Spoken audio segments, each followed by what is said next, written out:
ये है class 10th का सिविक्स का chapter first, power sharing. Power sharing मतलब पावर को शेयर करना। जैसे गवर्नमेंट के लेजिस्लेचर, एग्जीक्यूटिव एंड जुडिशरी के बीच में पावर शेयरिंग होती है। ठीक है, तो ये क्लास 10th का सिविक्स का चैप्टर फर्स्ट है। और 4 टाइप से पावर शेयरिंग की जाती है। आपसे देखते हैं वन बाय वन। जैसे हॉरिजॉन्टल है, system of check and balance है, उसमें फेडरल सिस्टम है, कम्युनिटी गवर्नमेंट है और कोएलिशन गवर्नमेंट है।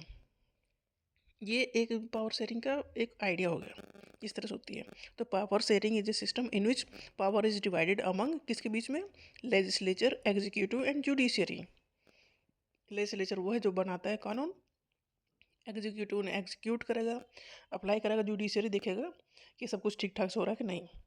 Different different level of government and social groups to ensure participation, equality and stability. Power sharing किसके लिए हो रही है?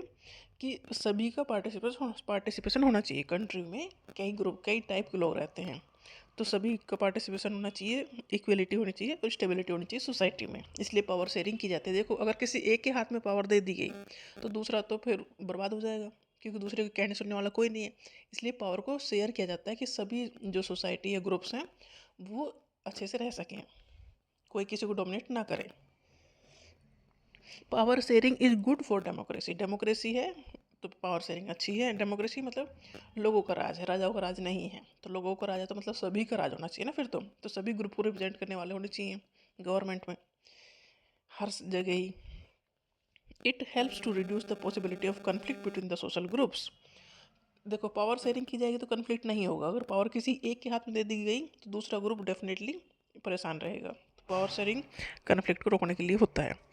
Power sharing prevent concentration of power and ensure political stability. Power sharing किसके लिए?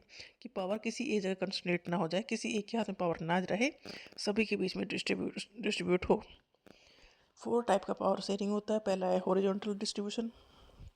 जैसे गवर्नमेंट के लेजिस्लेचर, एग्जीक्यूटिव एंड जुडिशरी 3 हिस्से हो गए गवर्नमेंट के, तो तीनों हिस्सों में ही पावर को डिस्ट्रीब्यूट किया जाता है। ऐसा नहीं कोई किसी के ऊपर, कोई किसी के नीचे है।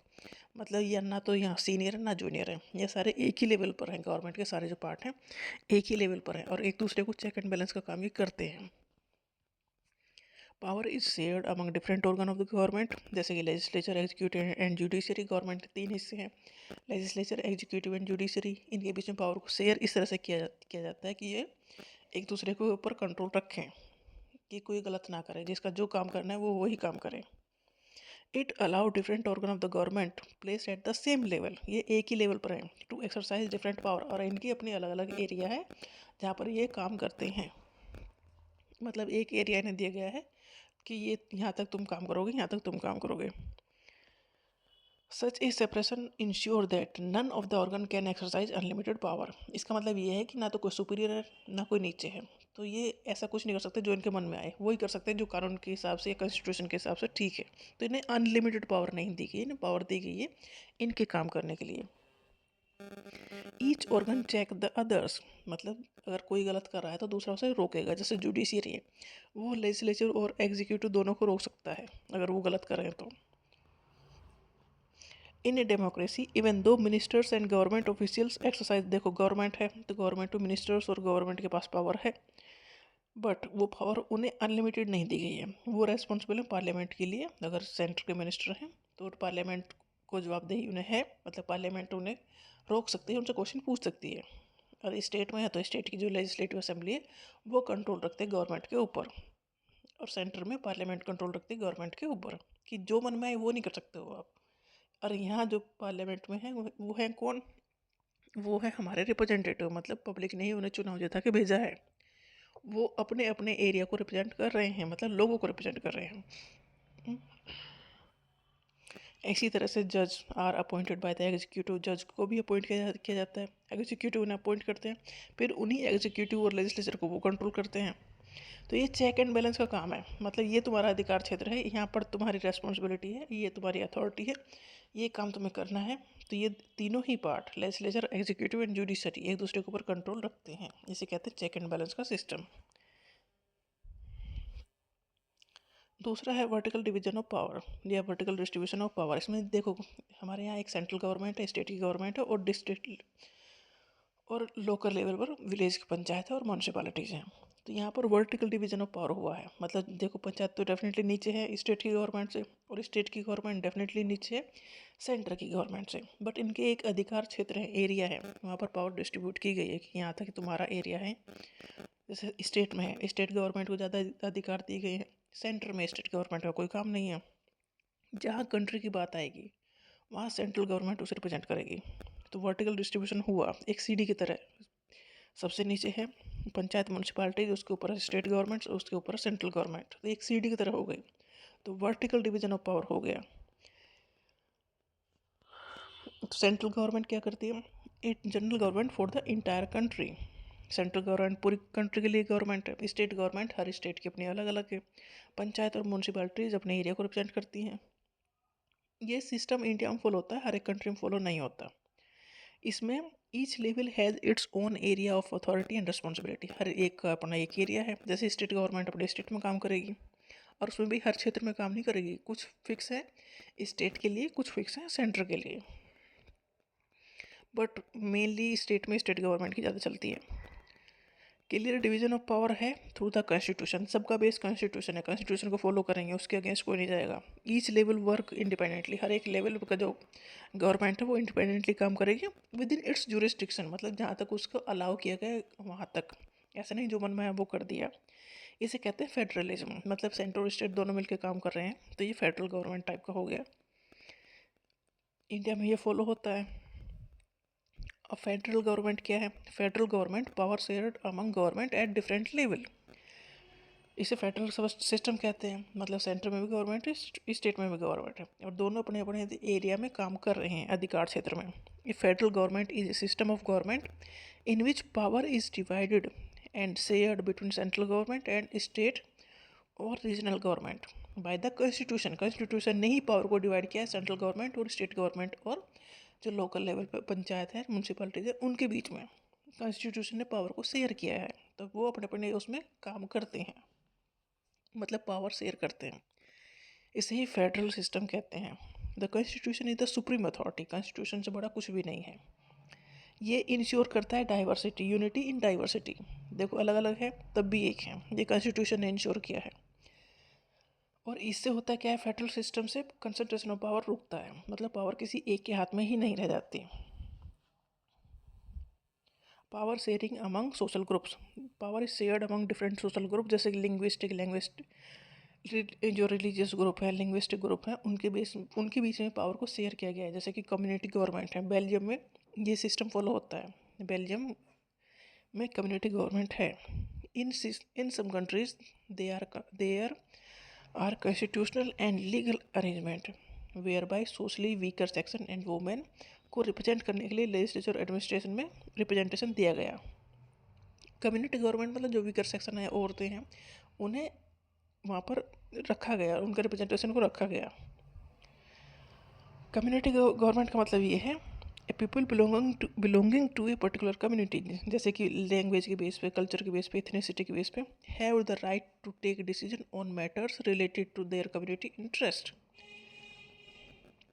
जो कम्युनिटी गवर्नमेंट है, मतलब जैसे लिंग्विस्टिक बेस पे सबको अलग किया गया, तो ये जिस लैंग्वेज वाली कम्युनिटी का वो है, उनके ही वहाँ पर कोई ना कोई होंगे, मतलब उस कम्युनिटी के फैसले लेने वाले वही लोग होंगे। तो इसे कहते हैं कम्युनिटी गवर्नमेंट। मतलब जो फैसले ले रहे हैं वो वही लोग हैं, उन्हीं के लिए फैसले ले रहे हैं। जैसे बेल्जियम में है, वहाँ पर डच भी बोलते हैं, फ्रेंच भी बोलते हैं, जर्मन भी बोलते हैं। तो ईच कम्युनिटी इलेक्ट करती है इट्स ओन कम्युनिटी गवर्नमेंट। हर कम्युनिटी की अपनी एक कम्युनिटी गवर्नमेंट होती है। और कम्युनिटी गवर्नमेंट हैंडल करती है cultural affair, education and language related issue. देखिए ये तो कम्युनिटी के अपने अलग हैं। हर कम्युनिटी को ये अधिकार दिया गया है कि उनके जो कल्चरल अफेयर्स हैं, जो एजुकेशन सिस्टम है, जो लैंग्वेज रिलेटेड इशू हैं, वो उन्हें खुद हैंडल करें। तो कम्युनिटी गवर्नमेंट मतलब ईच कम्युनिटी इलेक्ट्स करती है उसका खुद का community government. Community government promote करती है क्या? पीसफुल को एग्जिस्टेंस। कम्युनिटी गवर्नमेंट बनने से ये फ़ायदा हुआ है कि वो आपस में एक दूसरे से आराम से रह सकते हैं, पीसफुल को एग्जिस्ट कर सकते हैं, सारी कम्युनिटी एक साथ रह सकती है। And ensure equal respect to all community. सभी कम्युनिटीज़ को इक्वल रेस्पेक्ट फिर दी जाएगी। Power sharing among political parties या प्रेशर ग्रुप्स। देखो, अगर कोई भी एक पॉलिटिकल पार्टी मेजोरिटी से नहीं जीतती है तो उसे दूसरी पॉलिटिकल पार्टी के साथ मिलकर गवर्नमेंट बनानी पड़ती है। मतलब 2 या 3 पार्टी मिलकर अगर गवर्नमेंट बना रही है तो इसे कहते हैं coalition government. Power is shared through coalition government, alliance and influence of pressure groups. It ensures that power does not remain in one hand. अगर coalition government है मतलब एक पार्टी की गवर्नमेंट नहीं है तो मतलब पावर शेयर की जा रही है बिटवीन डिफरेंट पार्टीज, तो पावर किसी एक के हाथ में नहीं है। Power is shared among different political parties that represent different ideology and social groups. Power को शेयर किया जा रहा है डिफरेंट पार्टीज के बीच में, तभी कोalition गवर्नमेंट बनी है। Sharing can be direct when 2 और मोर, जब कोई 2 और 3 पार्टी मिलकर इलेक्शन लड़ती हैं तो फिर वो कम्युनिटी गवर्नमेंट कोalition गवर्नमेंट बनाती हैं।